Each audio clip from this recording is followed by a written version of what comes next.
안녕하세요. 작은 책장 첫 번째 책, 나의 부모님이 이 책을 읽었더라면 네 번째 이야기입니다.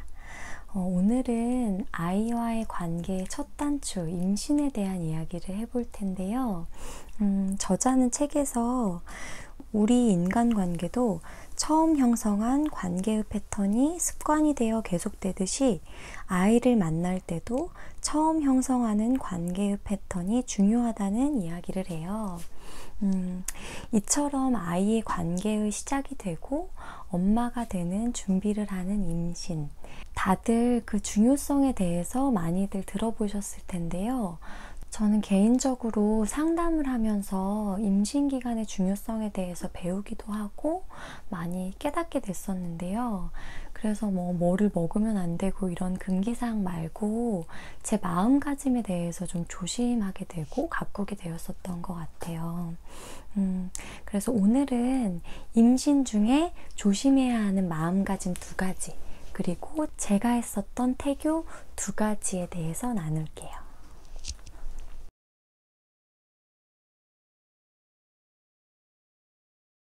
아이를 처음 가지셨을 때 느낌이 어떠셨나요? 임신 기간에 부모가 아이를 어떻게 생각하고 느끼느냐가 아이와의 관계 형성에 큰 영향을 미칠 수가 있어요. 그래서 임신 중 조심해야 하는 마음가짐 첫 번째는 아이를 환영하지 않는 마음이에요. 정신분석학에서 태내 경험 중 가장 중요하게 보는 한 가지가 있는데요. 내가 원하는 아이인가, 원하지 않는 아이인가예요.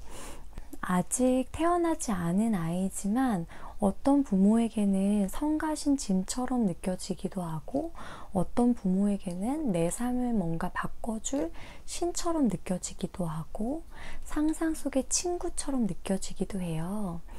그런데 이때 부모의 마음에 따라 아이가 자신이 환영받지 못하는 존재라는 무의식을 가지게 될 수도 있다고 해요. 사실 예상치 못한 시기에 아이가 찾아와서 당황스럽고 좀 어려운 마음을 가지고 계신 분들이 있으실 거예요. 만약 아이의 존재가 부담스럽고 걱정되신다면 그 마음을 조금 들여다보셨으면 좋겠어요. 그리고 아이에게는 꼭 이 얘기를 해주세요. 엄마가 아직 마음의 준비가 되지 않아서 걱정되고 어려운 마음이 있지만 그래도 너의 존재를 환영해 라고 꼭 얘기해 주셨으면 좋겠어요. 저는 저랑 같이 일했던 선생님 중에서 저보다 먼저 임신한 분이 계셨는데 그분한테 배운 점이 한 가지가 있었어요.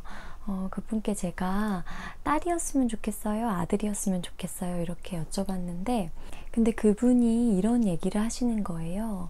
만약 내가 딸을 원했는데 이 아이가 아들이었으면 이 아이는 뱃속에서부터 자신의 성을 거절당하는 게 아니냐고.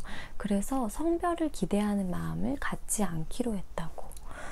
그때부터 저도 임신을 하게 되면 아이의 성별을 바라는 마음을 내려놓고 그냥 아이의 존재 그대로 사랑할 수 있게 해달라는 기도를 했었던 것 같아요. 성별은 예시일 뿐이고요. 우리는 흔히 임신 기간이 아니더라도 아이를 키우면서 아이의 어떠한 특성 중에 내가 기대하지 않았거나 원하지 않는 특성이 있으면 자꾸 바꾸려고 할 수가 있어요. 하지만 이런 생각들이 아이에게는 자신의 어떠함이 거부당하거나 자신의 존재가 거부당하는 경험이 될 수도 있어요.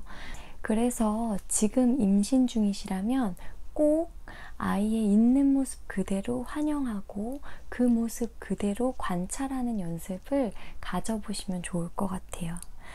그러면 정말 아이를 더 사랑하게 되실 거예요.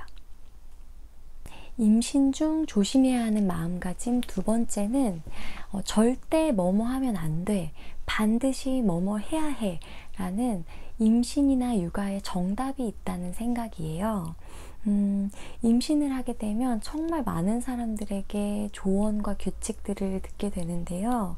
그러다 보면 육아는 꼭 이렇게 해야 되고 임신 중에 우울한 생각은 절대 하면 안 되고 이런 임신과 육아에는 정답이 있다고 생각하는 당위성에 대한 함정에 많이 빠지시는 것 같더라고요. 하지만 당위성은 우리의 마음을 더 불안하게 하고 더 완고하게 해서 자연스럽게 아이를 알아가고 조율하며 사랑하는데 큰 장애물이 될 수가 있어요.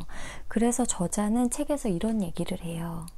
임신이나 출산, 육아에 정답이 있다고 믿는 순간 아이를 공감하고 교류하고 존중해야 할 하나의 인간이 아니라 완벽하게 기르고 입히고 최적화할 대상으로 바라보기 쉬워진다.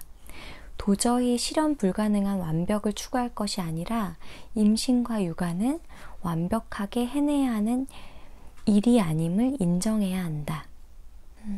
엄마와 아이와의 관계, 이 두 사람 사이에는 어떠한 기대도 목표도 규칙도 끼어들지 않고 그저 두 사람이 주고받는 사랑에만 집중하시기를, 꼭 그러시기를 추천드려요. 그럼 마지막으로 제가 임신 중에 했었던 태교 2가지를 소개시켜 드리려고 해요. 사실 뭐 그리 특별한 건 아닌데요. 첫 번째는 저는 저 자신을 위한 시간을 많이 가졌어요. 누군가를 위한 시간이 아니라 오로지 나를 위한 시간을 가지면서 아이를 좀 사랑할 수 있는 에너지를 충전했었던 것 같아요. 그리고 두 번째는 자기 전에 남편과 아이를 위한 기도를 함께 드렸었던 건데요. 이거는 사실 저희 교회 목사님이 남편에게 자기 전에 꼭 아이를 위한 기도를 하라고 시켜주셔서 시작하게 된 건데, 남자들은 저희 여자처럼 몸으로 아이가 자라는 걸 느끼지 못하잖아요.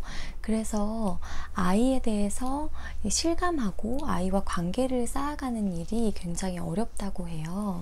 근데 밤마다 아이와의 시간을 보내면서 저희 남편도 아이에 대한 마음이 좀 차곡차곡 쌓였다고 하더라고요. 나중에는 신기하게 아이가 아빠가 기도해주는 그 시간에 태동을 가장 많이 하는 거예요. 그래서 저희도 너무 신기하고 정말 셋이 돼야 하는 그런 느낌이 들었었거든요. 그래서 꼭 추천드리고 싶었어요.